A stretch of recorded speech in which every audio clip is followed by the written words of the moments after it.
राधे राधे, जय श्री कृष्ण, जोहार। दोस्तों, आज जिस विषय पर चर्चा करने के लिए आए हैं और आप लोगों को जिस विषय पर आप लोगों को बताने के लिए आया वो विषय है SIR, स्पेशल इंसेंटिव रिव्यू। जो आपका जो वोटर कार्ड है उसको पूर्ण विचार किया जा रहा है। मैंने सीधे शब्दों में कह रहा हूँ कि वो आपका वोटर, आप भारत के नागरिक हैं और आप भारतीय हैं, आप वोट देने लायक हैं, इस पर रिव्यू हो रहा है। तो पहले तो मैं झारखंड वासियों को मैं इस बात की सूचना मैं देना चाहता हूं कि SIR से कोई नहीं घबराए, क्योंकि SIR हर हिंदुस्तानी, हर झारखंडी, हर जामताड़ा वासी के लिए जरूरी है। जरूरी क्यों है इस पर भी मैं आऊंगा। और कोई अगर आपको इस विषय को लेके गुमराह कर रहा है, कोई भ्रमित कर रहा है कि SIR हो जाने से आपका ये चला जाएगा, आपका वो चला जाएगा, आप देश के नागरिक से आपको काट दिया जाएगा नाम, आपका आधार खत्म हो जाएगा, आपका जमीन जायदाद छीन जाएगा, आपका बैंक अकाउंट बंद हो जाएगा, सारा का सारा बकवास बात है। ये हरकत, अगर ऐसा कोई बात कह रहा है तो ये ऐसे मानसिकता वाले लोग कह सकते हैं जिनको अपनी कुर्सी जाने का डर है। दरअसल SIR हम लोगों के लिए इसलिए भी जरूरी हो जाता है क्योंकि कई विधानसभा में घुसपैठिया, बांग्लादेशी, रोहिंग्या आकर के हमारा रोजगार छीन रहा है, हमारे हक और अधिकार पे डाका डाल रहा है, हमारा राशन छीन रहा है, हमारा पेंशन छीन रहा है, हमारा रोजगार छीन रहा है। इसलिए SIR जरूरी है। और जो लोग इस SIR से डर रहे हैं, उसका डर कहीं ना कहीं उसकी कुर्सी का है, क्योंकि उसको पता है कि अगर SIR हो गया तो ये जो बाहर से जो घुसपैठिए आके यहां पे झारखंड में अपना आधार कार्ड बना लिए, अपना बैंक का खाता खोल लिए, अपना वोटर कार्ड बना लिए, अगर ये लोग पकड़े गए तो कहीं ना कहीं इनका हारने का कारण बन जाएगा। क्योंकि झारखंड में भी एक अनुमानित लगभग 20 लाख से अधिक घुसपैठिया मौजूद है, जिसमें रोहिंग्या, बांग्लादेशी और अन्य जगहों से आकर के हमारे झारखंड में रह रहे हैं, हमारी झारखंड की जमीन को क्षति कर रहे हैं, हमारी झारखंड की जल जंगल जमीन को क्षति कर रहे हैं, आदिवासी भाई बहनों का जमीन को हड़प रहे हैं, आदिवासियों का जमीन को जबरदस्ती कैप्चर कर रहे हैं, आदिवासी महिलाओं से प्रलोभन देके विवाह कर रहे हैं। तो इसीलिए SIR जरूरी है। और आप अभी सुने होंगे कि पश्चिम बंगाल में लगभग 1 करोड़ से 1.5 करोड़ लोग जो अवैध रूप से पश्चिम बंगाल में रह रहा था, वो घर छोड़ के भाग रहा है, वो जमीन, अपना घर में ताला मार के भाग रहा है। आप गुलशन कॉलोनी का नाम सुने होंगे पश्चिम बंगाल में, जहां 2 लाख वोटर था। जब BLO वहां पहुंचा तो मात्र 3500 वोटर मिला। आप खुद समझ लीजिए कि झारखंड में भी ऐसा बहुत जगह है। बहुत जगह क्या, मैं अपने खुद जिला की बात कर रहा हूं। जामताड़ा जिला में, जिसमें नाला विधानसभा और जामताड़ा विधानसभा दोनों आता है, एक अनुमानित, मैं सूत्रों के हवाले से बता रहा हूं, मैंने कई पत्रकारों बंधु से बात किया था और इस विषय पर बातचीत करने के बाद में उन लोगों के द्वारा मुझे कुछ असेसमेंट दिया गया कि कितना हो सकता है। तो आप यकीन नहीं मानिएगा, पूरे जामताड़ा जिला में 30 से 35 हजार घुसपैठिया मौजूद है, जो कहीं ना कहीं हमारे लिए खतरा बना हुआ है, आप लोगों के लिए खतरा बना हुआ है। आपके रोजगार पे वो डाका डाल के बैठा है, आपके पेंशन पे वो डाका डाल के बैठा है, आपके वो राशन पे डाका डाल के बैठा है, आपके घर जमीन पे वो डाका डाल के बैठा है। हमारी मां बहनें असुरक्षित हो गई है इन रोहिंग्या और बांग्लादेशी घुसपैठियों के चलते। हमारी आदिवासी भाई बहन, हमारी बहनें असुरक्षित हो गई है इस रोहिंग्या और घुसपैठियों से के चलते। और इनको संरक्षण कौन दे रहा है? जो इन लोगों के बदौलत पिछले कई दशकों से जीतते आया है, चुनाव में जीतते आया है। इसलिए मैं झारखंड वासियों को कहना चाहूंगा, जामताड़ा जिला वासियों को कहना, अगर आप हिंदुस्तानी हैं तो आपको किसी कीमत में आपका अधिकार कोई नहीं छीन सकता है। यह मैं आपको आश्वस्त कर रहा हूं।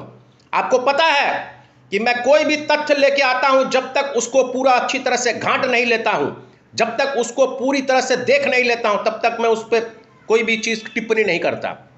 इसलिए आप लोग सब इत्मीनान रहिए।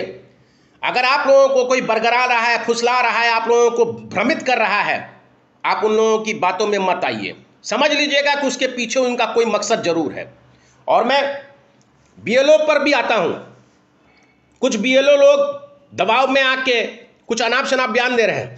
ये कह रहे हैं कि हम लोगों को बहुत प्रेशर है, हम लोग काम नहीं कर पा रहे हैं। दरअसल मुझे तो नहीं लगता है कि इसमें कोई प्रेशर वाला काम है। चुनावी प्रक्रिया है, आपको एक टारगेट दे दिया गया है कि आप सारा दिन में सुबह 8 बजे से लेके शाम को 4 बजे तक आपको इतना घर का विजिट करना है, या फिर आप जितना भी घर का विजिट कर रहे हैं उसका रिपोर्ट लेके आपको जमा करना है। तो इसमें बीएलओ लोगों की कोई परेशानी नहीं है। अगर कुछ न्यूज़ आ रहा है, जो गलत न्यूज़ भी चल रहा है कि बीएलओ लोग आत्महत्या कर रहे हैं, बीएलओ लोगों को बहुत प्रताड़ित किया जा रहा है, बहुत दबाव दिया जा रहा है, ऐसा कुछ नहीं है। बीएलओ लोग बहुत ही शांतिपूर्वक तरीके से अपने कार्य कर रहे हैं, क्योंकि इसमें इलेक्शन चुनाव आयोग के द्वारा एक लंबा समय दिया गया है झारखंड में कि आपको इतने दिन में एसआईआर की प्रक्रिया को पूरा करना है। तो इससे घबराने वाला कोई बात नहीं है। किसी को कहीं नहीं जाना है। किसी का बैंक अकाउंट सीज नहीं होगा, किसी का आधार बंद नहीं होगा, किसी का बैंक खाता सीज नहीं होगा, किसी का जमीन जायदाद कहीं नहीं जाने वाला है।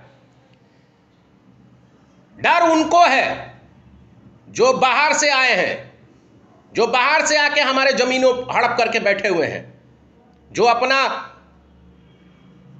किसी मंत्री, किसी विधायक के द्वारा वो अपना आधार कार्ड बना लिए हैं, वोटर कार्ड बना लिए हैं, यहां बैठ के पेंशन खा रहे हैं, यहां बैठ के राशन ले रहे हैं। डर उन लोगों को है, क्योंकि अगर वो पकड़े गए तो कानून के प्रावधान के अनुसार, मैं ये भी बता देता हूं, उन लोगों को डिटेंशन सेंटर में रखा जाएगा। और डिटेंशन सेंटर में क्या होता है आपको तो पता है ना, एकदम ठुकाई होता है।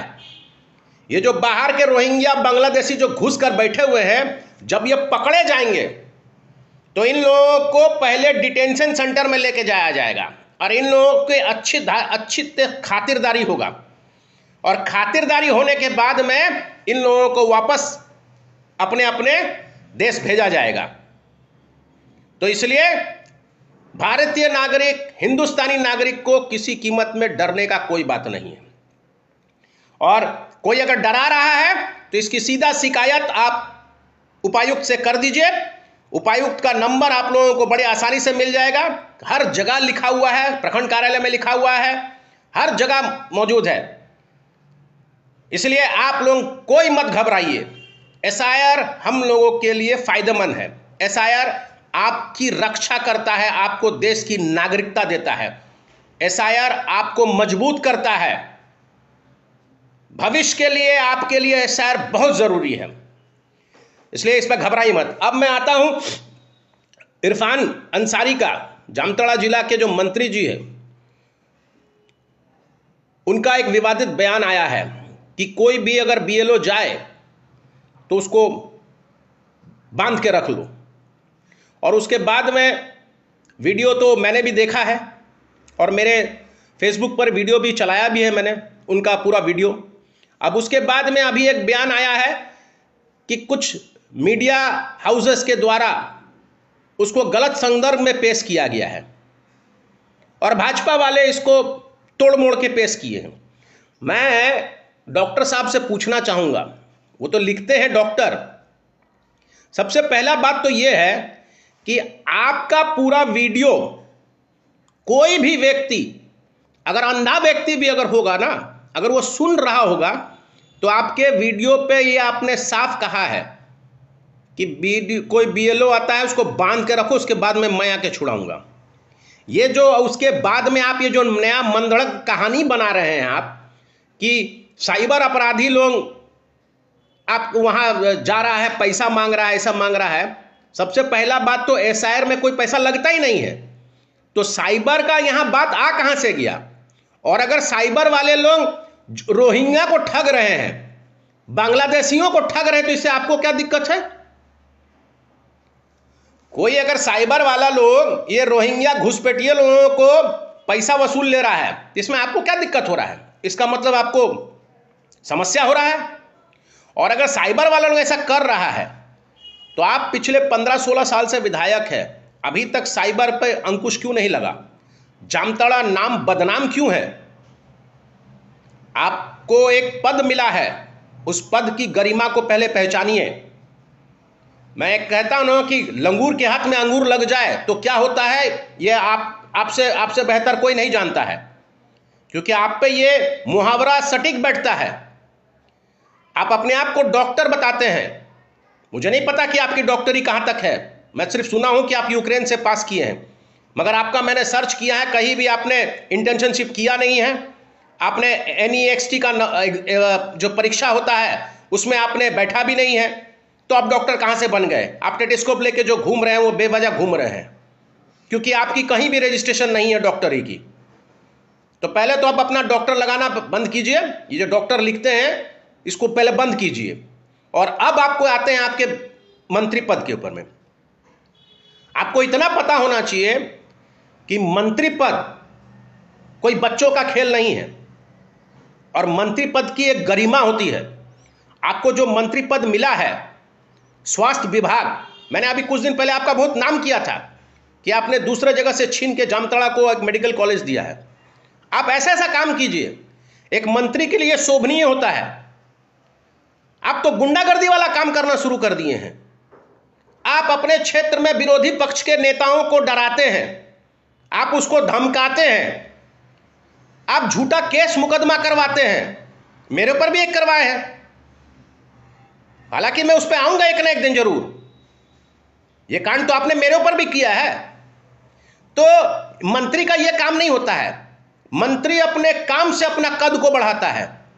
आप तो गुंडागर्दी करके अपना कद को बढ़ा रहे हैं, आप तो संविधान का धज्जिया उड़ा के अपना कद को बढ़ाने का कोशिश कर रहे हैं। और वो भी आश्चर्य की बात मुझे यह लगता है कि जिस जगह पर आपने वो भाषण माइक पकड़ के भाषण दिया, वहीं बगल में जिला निर्वाचन पदाधिकारी मौजूद था। आप उसके समक्ष ये पूरा वीडियो दिख रहा है और उसके समक्ष आप ये भाषण दे रहे हैं कि एसआईआर पे कोई बीएलओ आएगा तो उसको पकड़ के बांध के रख लो। मैं आपकी मानसिकता क्या है मुझे पता नहीं है, मगर वही होता है जो मैं कह रहा ना, लंगूर के हाथ में अंगूर लग जाने से अंगूर क्या होता है, छटपटाने लगता है, उछल कूद करने लगता है, अरे साला हमको क्या ना क्या मिल गया। तो आपका भी वही हाल है। एक विधायक होते आपको मंत्री बना दिया तो आपको अब वो मंत्री पद हजम नहीं हो रहा है, इसलिए अनाप शनाप बयानबाजी कर रहे हैं, उठ पटांग बात बोल रहे हैं। और मुख्य निर्वाचन आयोग को इस पर संज्ञान लेना होगा, क्योंकि आपने जिला निर्वाचन आयोग के बगल में बैठ करके आपने यह स्टेटमेंट दिया है। अभी आप उसको तोड़ मोड़ के बदल के चाहे जितना भी कुछ कर ले, कुछ होने वाला नहीं है। शिक्षित वर्ग आपसे यह सवाल करेगा कि आपकी मानसिकता क्या है। आपकी मानसिकता जो दर्शा रहा है, यह साफ साफ दर्शा रहा है कि आप रोहिंग्या बांग्लादेशी घुसपैठ के बदौलत आप पिछले 2 बार चुनाव जीते हैं। और यह मैं नहीं, आने वाला समय बताएगा कि जामताड़ा जिला में जब एसआईआर पूरी तरह से लागू हो जाएगा, एसआईआर का पूरा काम पूरा हो जाएगा, तो 35,000 रोहिंग्या और घुसपैठियों का नाम कटेगा वोटर से। और यह तय है। भागना तो शुरू कर दिए हैं, कुछ तो भाग भी रहे हैं। आप बीएलओ को डरा के अपने उस वोटर को इंटैक्ट रखना चाहते हैं, और आप बीएलओ को सीधी तरह धमकी दे के यह भी आप बताना चाह रहे हैं कि कोई बीएलओ जाके आपके वोटर से ये परिचय ना ले, उसका डॉक्यूमेंट क्लियर ना करे। आपका बीएलओ को धमकी देने का कारण, इसके पीछे का कारण यही हो सकता है।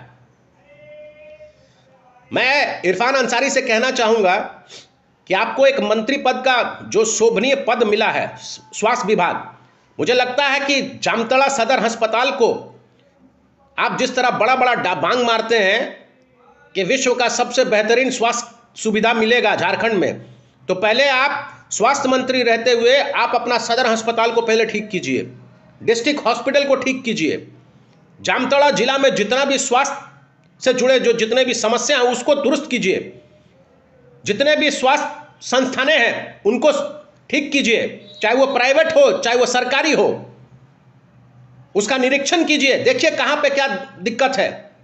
आप ये सब नहीं करके अभी आपको डर सताने लगा है कि आपका वोटर कहीं हाथ से ना निकल जाए, इसलिए आप डायरेक्टली सरकारी कर्मचारी को धमका रहे हैं, वो भी जिला निर्वाचन पदाधिकारी के ठीक बगल में बैठ के।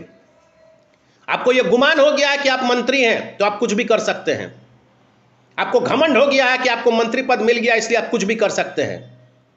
अभी आपने तोड़ मोड़ के फिर से एक स्टेटमेंट जारी किया है, किसी और के मत्थे पर डाल दिया है कि आपने डीसी को, हो सकता है कि इस पे बैक डेट पे आप चिट्ठी लिख के इसको साइन भी करा लीजिएगा अपने आप को बचाने के लिए, मगर हकीकत जो है वो हकीकत है और जनता को दिख भी रहा है। आपके लिए ये शोभनीय नहीं है, एक मंत्री के लिए ये भाषा शोभनीय नहीं है। जामताड़ा जिला में एसआईआर होगा और पूरे ईमानदारी के साथ में एसआईआर होगा, हम सभी लोग इसका सहयोग करेंगे।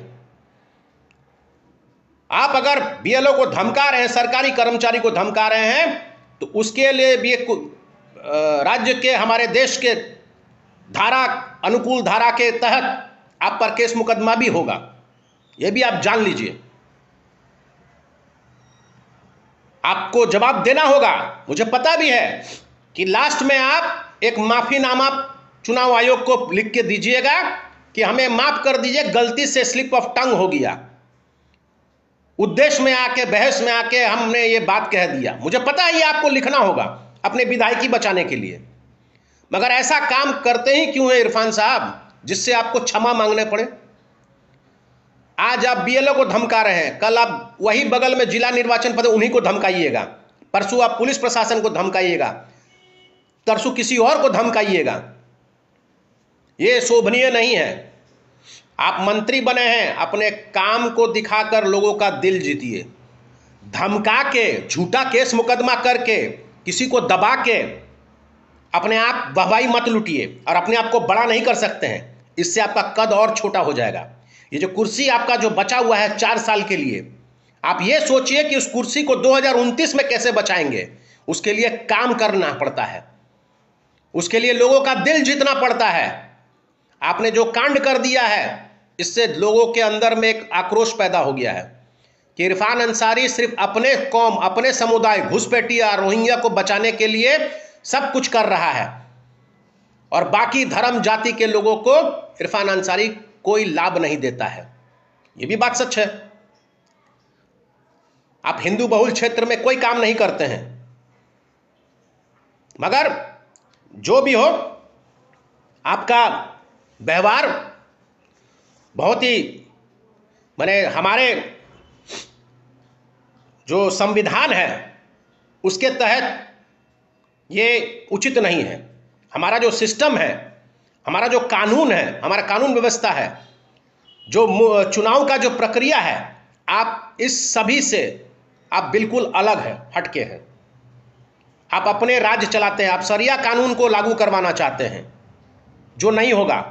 हिंदुस्तान में रहते ये संभव नहीं है। रोहिंग्या जामताड़ा जिला से बाहर जाएगा, घुसपैठिया जामताड़ा जिला से बाहर जाएगा। और मैं जाते जाते अपना वीडियो को खत्म करते करते मैं जनता को आश्वस्त करना चाहता हूं, एसआईआर आपको अधिकार देता है, लेता नहीं है, छीनता नहीं है। एसआईआर आपको नागरिकता बनाता है, प्रमाण करता है, आपको इसको मिटाता नहीं है। एसआईआर से आपकी जमीनें सुरक्षित रहेंगी, एसआईआर से आपके बैंक खाते सुरक्षित रहेंगे, एसआईआर से आपका रोजगार सुरक्षित रहेगा, एसआईआर से आपकी जो पैसा है वो सुरक्षित रहेगा। इसलिए एसआईआर हर हिंदुस्तानी के लिए जरूरी है। और एसआईआर से जो भाग रहे हैं वो घुसपैठिया भाग रहे हैं। एसआईआर से जो चिढ़ रहे हैं, जो डर रहे हैं, वो बांग्लादेशी घुसपैठिया डर रहे हैं। साधारण हिंदुस्तान का व्यक्ति एसआईआर को बांह खोल के स्वागत कर रहा है। और आप लोग भी कीजिए। बीएलओ आइए, उसको पानी पिलाइए, मिठाई खिलाइए, उसका काम में हाथ बढ़ाइए ताकि बीएलओ को भी थोड़ा परेशानी कम हो। हर बीएलओ जो आपके दरवाजे पे खड़ा होता है वो भी इंसान है, जान लीजिएगा। वो सरकारी कर्मचारी है, वो आपको मदद करने के लिए आया है, आपकी नागरिकता को सुरक्षित करने के लिए आया है, आपकी जमीन को बचाने आया है, आपका हर कुछ को बचाने आया है। इसलिए जब भी कोई बीएलओ आता है तो आप बीएलओ को पहले घर में बैठा के पहले उसको पानी पूछिए, जरूरत पड़े तो उसको चाय नाश्ता पूछिए, उसको चाय नाश्ता कराइए, क्योंकि ये आपका भी कर्तव्य बनता है कि बीएलओ जो कार्य कर रहा है, धूप में, ठंडा में, बारिश में, हर जगह जो घूम रहा है वो आप ही के लिए घूम रहा है। तो आप उनको जितना मदद करेंगे, आप उनका जितना सम्मान करेंगे, उनको भी उतना ही उत्साहित होगा, वो भी काम जल्दी जल्दी करेगा। इसलिए मेरा पूरे जामताड़ा जिला से नहीं, पूरे झारखंड के लोगों से गुजारिश है कि बीएलओ को समर्थन कीजिए, बीएलओ को घर में बिठाइए, पानी पिलाइए, नाश्ता कराइए। मैं और इससे ज्यादा कुछ बोलना नहीं चाहूंगा। जाते जाते फिर मैं टोक के जा रहा हूं, पद उसी के लिए अच्छा होता है जो अपने कद को मेंटेन करना जानता है। और नहीं तो वही कहावत है ना, लंगूर के हाथ में अंगूर लग जाए तो वो फिर छटपटाने लगता है। आज ये कहावत किस पर ठीक बैठता है, सटीक बैठता है, मुझे बताने की जरूरत नहीं है, मगर एक व्यक्ति है जिसको ये उदाहरण उसके ऊपर सटीक बैठता है। और वो लंगूर के हाथ में अंगूर लग गया है, इसलिए वो अभी अपने आप को 30 मार खान समझ रहा है। ठीक है, नमस्कार, धन्यवाद, जय हिंद।